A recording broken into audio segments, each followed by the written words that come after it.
Hey there, in this quick video I'm going to compare the Asus Vivobook 16X with the Vivobook 16 on what are the main differences between these two.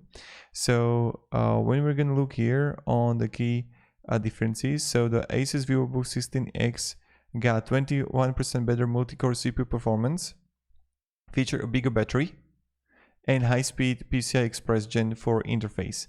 Now when we're going to look here is that I just want to show you something. So here we are going to find some important things.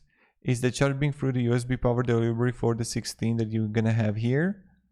Then the base frequency 3.4 for 16X, turbo frequency for 4.3 GHz for Vivobook 16. And here we're gonna have, they got the same GPU.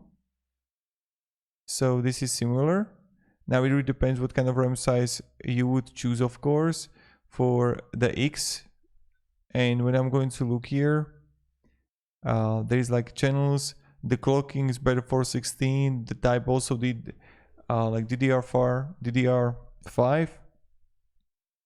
Then the storage is better for the Vivobook 16X. Microphones too for Vivobook 16. And that's pretty much it. So it's like you can't really go wrong with either of those. I just want to make this like quick video for you. And of course, it differs what kind of year you're buying it, because the Asus Vivobook 16X was 2022, comparing to just the 16 was May 2023. So it depends also kind of like what kind of year you compare. So have a great day and goodbye.